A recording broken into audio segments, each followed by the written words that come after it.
One of the bigger pay-per-views on the calendar year was last night, the Royal Rumble. And overall, I mean, this is me nitpicking. I truly have no overall complaints, even though I'm going to give you some. Unlike the NFL, where I can't pick anything right to save my life, WWE, unfortunately, I perfectly predicted everything. And so that was my number one complaint. But overall, the storylines are working for the most part. It was some nice returns we saw. We'll talk about returns. We're going to talk about the matches, and we're going to talk just about the Rumble itself. So that was my number one takeaway, Luke, was, yeah, it worked, but I was disappointed that there was nothing shocking for me, because that's what the beauty of the WWE is. It gives you that shock factor that you don't see coming. Luke, what was your number one takeaway of the show last night? Yeah, I'm going to be right there with you. Overall, it was a solid pay-per-view. There was absolutely nothing wrong with it, but it didn't live up to the hype, if you ask me. I feel like you saw the Brock Lesnar thing a mile away. I did like Ronda Rousey returning. That was definitely the highlight of the night. It was one of those things like, yeah, I could see it happening, but did I really think it was going to happen? Did I just pick it just because I wanted it to happen? But did I really deep down think it would happen? No, but it did. And I am very happy that it did happen. And hopefully she gets a great match against either Charlotte or Becky or big time Bex. We'll see what happens, but that was definitely the highlight of the night. The one surprise I did see happening, but I didn't like, Shane O'Mac. Did we really see him coming back? Not at all. Did he need to come back? Not at all. Yeah, we'll get into that in a second. Phil, initial reaction. It was good, but it wasn't great. I mean, it's just, and that's my reaction. I get it. So let's talk this real quick. Maybe because of day one pay-per-view and what happened 6 hours prior to the start of day one pay-per-view, with Paul Heyman turning his back again on Brock. Is that just to get it on script, do you think, from what was happening originally, and this is the plan all along, or is it a double swerve? Because out of everything, that was the one thing I didn't see happening, was Paul realigning himself with Roman. Phil, thoughts? I don't think WWE has any plan whatsoever. I agree to that. I don't think they had one thing they wanted, and they've wanted it for quite some time. WrestleMania was going to be Brock Lesnar versus Roman Reigns, period. And that's their one priority. And they're going to get there any way they can, or they have to. And they had a swerve with Roman Reigns, with him having COVID at day one, and that kind of messed things up. It really cost Big E a lot, but it definitely messed things up. This was just an effort to put things back on track. We all saw it coming. I mean, the best match of the night was the first one with Roman Reigns, Seth Rollins. Yep. That was the best match of the night by far. We all knew what was coming after that. I mean, there was so much potential that wasn't achieved. And it's just, I think WWE creative just plays things by the seat of their pants. And they can't multitask at all. Well, that's Vince. That's Vince's control of thumb on it. Luke, same question. I feel like they've always just handing everything to Brock Lesnar. I was fine with Brock winning the title at day one. That was a huge swerve. Did not see that happening. They give him the title. They give him the Rumble. How much they're going to give him the main event at WrestleMania? How much do you keep giving him this stuff? You know, he held the title for what, 29 days and defended it one time? One time. I mean, like, I saw it coming, but I don't like it. I mean, there's better his ways. His match against the jackass midget was better than his match against Bobby Lashley.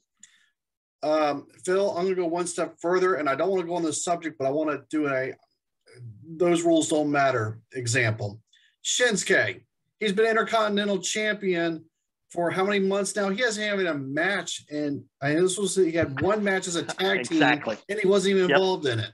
So, yeah, that rule, defending it one time per month, It's WWE. Rules don't really matter. All right.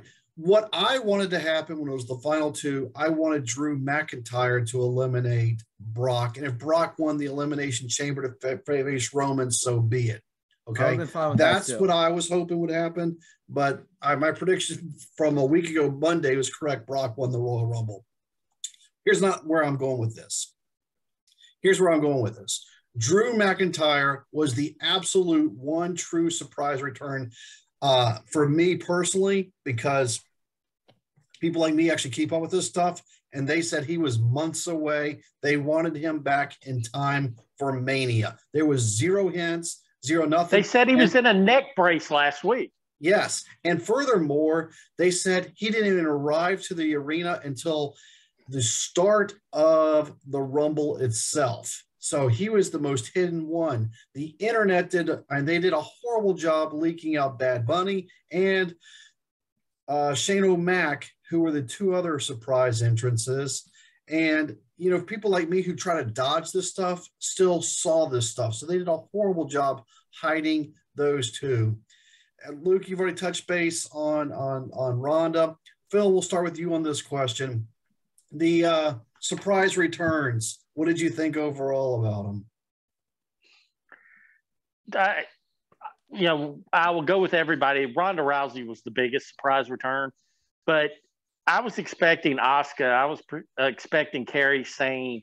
I was expecting some additional returns to come back that didn't.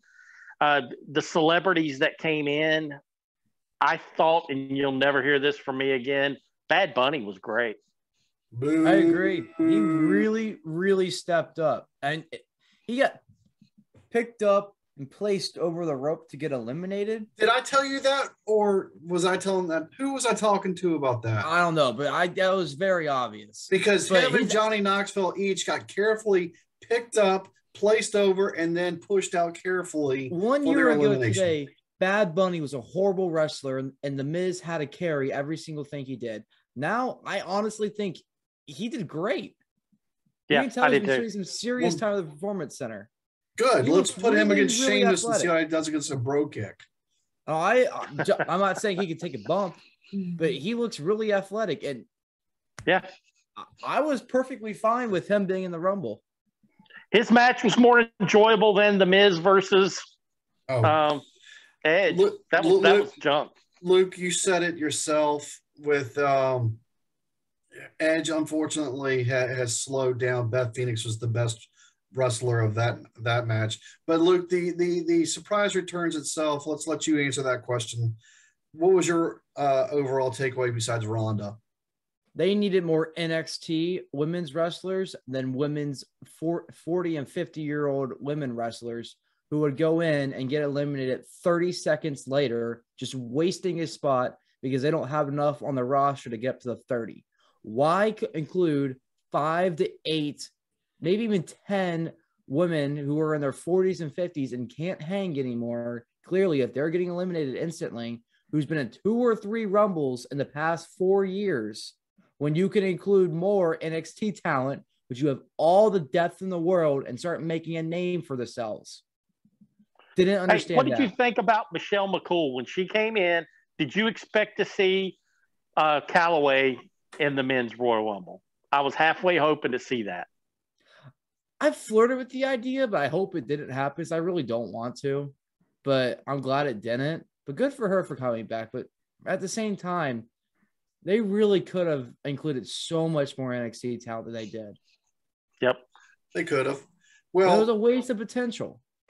As far as game balls, if you can, concern for Rumbles, I'm going to take the number one entrance of AJ Styles, and then I'm going to give Charlotte a game ball on the women's side of who I think earned it the most on each of the two Rumbles itself. Luke, who do you think had outstanding performances on each of the two Rumbles? I kind of liked Austin Theory. He really quietly held his own and had some great moves in there and sold everything. I'm starting to really like his character and his gimmick altogether. He entered third and exited 11th. So he got a +8. That's not bad. He lasted like over 20 minutes. That's not bad at all. Phil? No one really, honestly, I didn't really get too much impressed on the women's side. Sasha Banks was out pretty fast. I wasn't. Yeah, but she's still injured, man. Yeah. She still has a bad wheel. And she probably came back too early.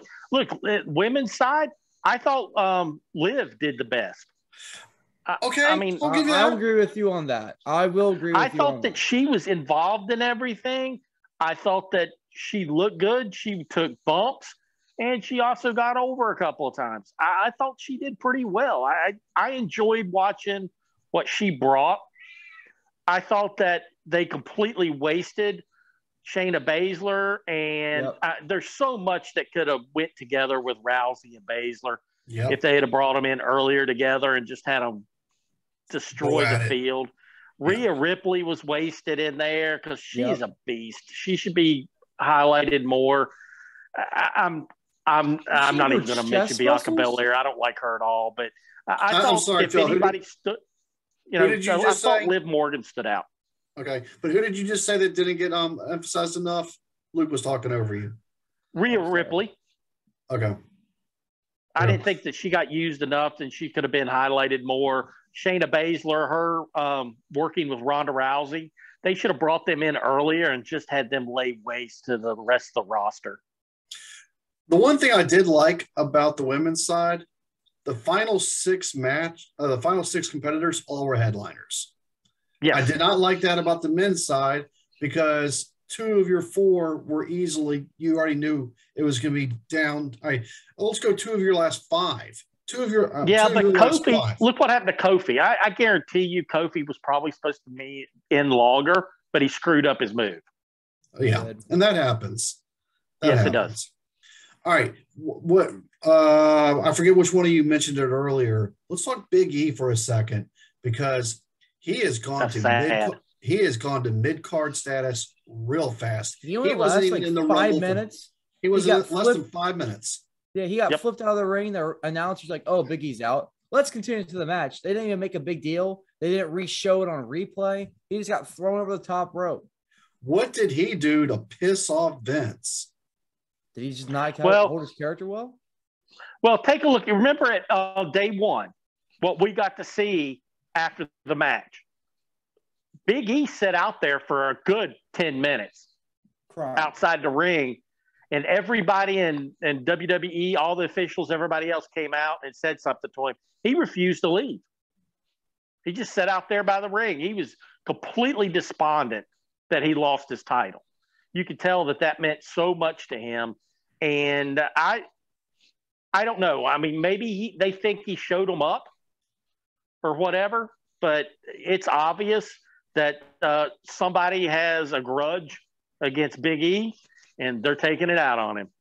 I thought he was in position to, if he wasn't going to win, I thought he was going to be a Final Four member. I didn't know if he was going to win or not because Brock was my choice to win. But I said, okay, at minimum, we're going to see him in winning the Elimination Chamber. I don't even know if he'll get an invite to the Elimination Chamber now. I want him against Bobby Lashley. I really do feel like they have no plans for the WWE Championship whatsoever. Him against Bobby will be a very good match at Mania if they can build him up again correctly. No, I'm not in favor of that because I want to see Bobby go against Kevin Owens at WrestleMania because Kevin Owens brings it. I wouldn't be opposed to that. All right, see, I want Seth Rollins. Well, I mean, look, Kevin Owens and Seth Rollins are A+ level performers. All right. Yeah. They are headliners for WrestleMania. You can't have a bad match with them, period. So, you put a guy like that in there, that's fine. You throw AJ Styles in there too. So Bobby Lashley, you could choose between Owens, Styles, or Rollins, and you would have a great WrestleMania match, period. End of story. They would carry Lashley, work around his strengths, make him look like anything you want him to look like. They're fantastic.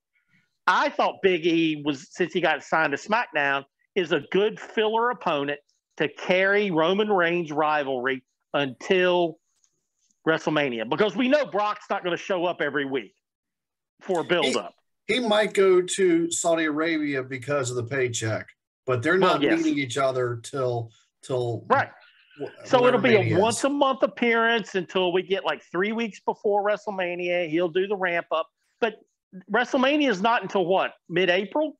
It's Final Four weekend of the basketball tournament, so it's basically Saturday and Sunday of Easter weekend, I believe. Okay, so still we have, if my math's correct, what's that? 10 weeks, 12 9 weeks? to 10 weeks. Yeah, Brock's not going to show up for that. So you need someone to work about 8 weeks against Roman Reigns. And Big E would be perfect for that. Big E and New Day. It's perfect. New Day is going to be back, it looks like. Seth Rollins hopefully will return full-time back to Raw, but I'm nervous they're going to extend that storyline since he won the match officially. But all right, let's end with this conversation. Ronda's going to choose somebody, probably she's going to be on both Raw and SmackDown. So it's not guaranteed she's going after Becky. Who do you see Ronda choosing for Mania, Luke? They're going to put her on SmackDown because Fox wants the ratings. Plain and simple. So she's going to take the title from Flair?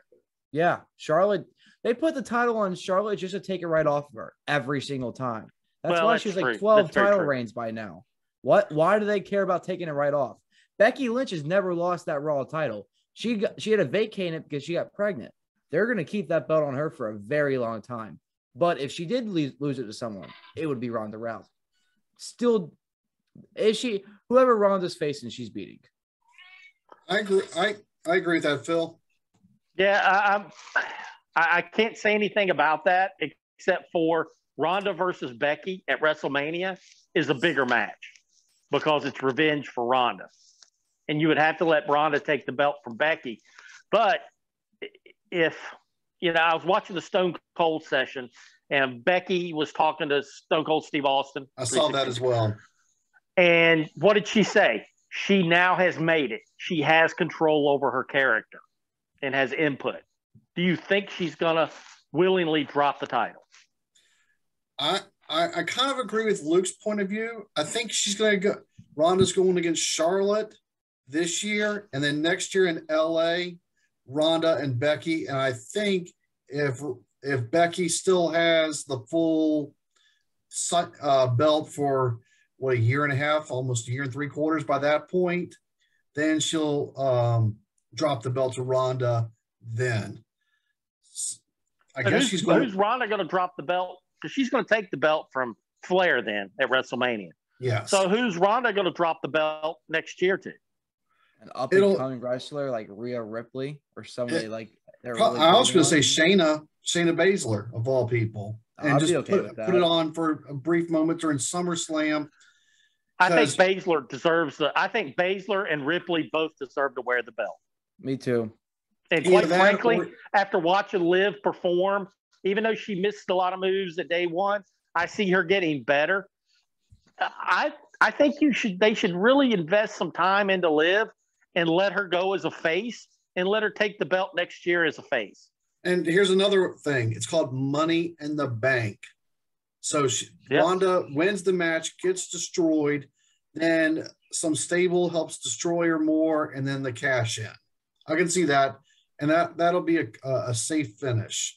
We've had some great discussion, and in the comments section, assuming you've watched this thing all the way through, all 18 minutes of it or 20 minutes of it, make sure you comment below who you think is going to represent in the chamber as well. So share your thoughts on our YouTube page of who you think is going to represent in the chamber. Don't forget to like and subscribe to our videos, and check us out on our website, coachandcrewshow.com.